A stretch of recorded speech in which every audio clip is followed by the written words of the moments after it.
بسم اللہ الرحمن الرحیم۔ السلام علیکم۔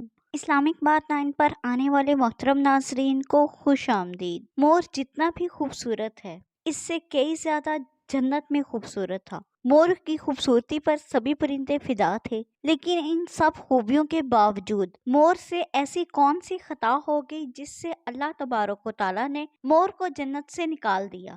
جاننے کے لیے ویڈیو کو مکمل دیکھیں۔ اللہ تبارک و تعالیٰ نے جب حضرت آدم علیہ السلام اور اماں ہوا کو پیدا فرمایا، اس کے بعد ان کو جنت میں بھیج دیا۔ وہ دونوں جنت میں بہت ہی پرسکون رہتے تھے، بہت ہی لذیذ میوے پھل کھایا کرتے تھے، لیکن ایک اناج جس کو کھانے سے اللہ پاک نے انہیں منع فرمایا، اور وہ اناج گندم تھا، چونکہ شیطان حضرت آدم علیہ السلام کی وجہ سے ہی جنت سے نکالا جا چکا تھا۔ اسی وجہ سے شیطان کی حضرت آدم علیہ السلام سے دشمنی ہو گئی۔ شیطان یہ چاہتا تھا کہ وہ بھی کسی طرح حضرت آدم علیہ السلام کو جنت سے نکال دے اور ساتھ میں اماں ہوا کو بھی جنت سے نکال دے۔ جب شیطان کو یہ خبر ہوئی کہ حضرت آدم علیہ السلام کو تمام میوے کھانے کی اجازت ہے لیکن گندم کھانے کی اجازت نہیں ہے، تو شیطان انتقام کی آگ میں دل ہی دل میں جنت کے دروازے کے پاس بیٹھ گیا اور 300 سال تک وہاں بیٹھا رہا کہ کوئی جنت کے دروازے سے باہر آئے اور شیطان اس سے بات کر سکے۔ ایک دن اچانک سے مور جنت سے باہر آ گیا۔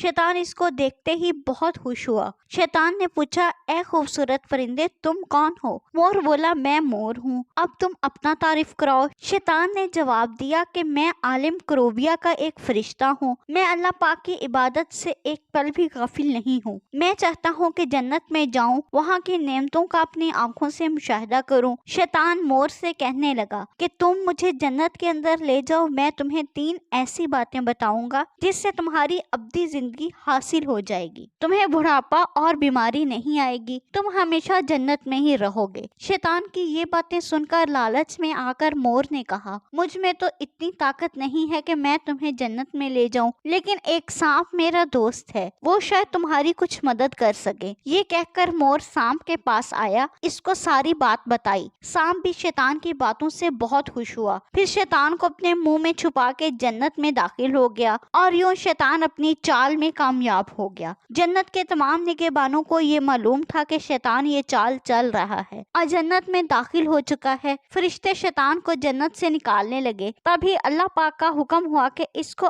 جنت میں ہی رہنے دیا جائے۔ وہ فرشتے اللہ تبارک و تعالیٰ کے حکم سے رک گئے۔ شاید یہ حضرت آدم علیہ السلام کا امتحان تھا۔ شیطان حضرت آدم علیہ السلام کے پاس اور اماں ہوا کے پاس گیا، جا کر اپنی محبت کا اظہار کرنے لگا۔ وہ دونوں ہی شیطان کو پہچان نہ سکے، کیونکہ ماضی کے مقابلے میں شیطان کی شکل و صورت تبدیل ہو چکی تھی۔ شیطان کہنے لگا کہ میں چاہتا ہوں کہ آپ دونوں ہمیشہ جنت میں اسی طرح زندگی گزاریں، ہمیشہ خوش رہیں۔ حضرت آدم علیہ السلام اس کی بات بہت غور سے سننے لگے۔ شیطان نے کہا، اگر آپ میری بات مان جائیں تو آپ کو جنت کی اور بھی تمام سہولتیں ملیں گی۔ حضرت آدم علیہ السلام شیطان کے بہکاوے میں آ کر کہنے لگے کہ یہ کس طرح ممکن ہے؟ شیطان کہنے لگا، ایک گندم کا دانہ اگر آپ دونوں چکھ لیں تو آپ کو ابدی حیا حاصل ہو جائے گی اور آپ جنت میں ہی رہیں گے۔ یہ بات سن کر حضرت آدم علیہ السلام کے دل میں رجحان پیدا ہوا، لیکن ان کے دل میں اللہ کی نافرمانی کا خوف غالب آ گیا۔ جبکہ اماں ہوا شیطان کی باتوں میں آ گئی، جس پر اماں ہوا نے حضرت آدم علیہ السلام کو راضی کر لیا۔ پھر اس کے بعد ان دونوں نے اس گندم کے دانے کو چکھ لیا۔ جیسے ہی گندم کا دانہ ان کے اندر گیا تو وہ دونوں کے سطر واضح ہو گئے، جس کے بعد دونوں اپنے اپنے سطر چھپانے لگے اور خوف خدا سے کانپنے لگے۔ اسی دوران اللہ تعالیٰ نے فرشتوں کو یہ حکم دیا کہ حضرت آدم علیہ السلام اور اماں ہوا دونوں کو زمین پر اتار دو۔ حضرت آدم علیہ السلام کو سری لنکا کے قریب نیچے زمین پہ بھیج دیا، جبکہ اماں ہوا کو جدہ کی سرزمین پر اتارا گیا۔ جن خوبصورت پیروں سے چل کر مور شیطان کو جنت کے اندر لے کر آیا تھا، وہی خوبصورت پاؤں اللہ پاک نے مور سے لے لیے۔ سانپ جو اپنے منہ میں شیطان کو چھپا کر لایا تھا، اس کے منہ کی خوبصورت خوشبو کو چھین کر اس میں زہر ڈال دیا گیا۔ پھر مور کے ساتھ ساتھ سانپ کو بھی جنت سے نکال دیا گیا۔ مزید اسلامک ویڈیوز دیکھنے کے لیے ہمارے چینل کو سبسکرائب کریں۔ شکریہ۔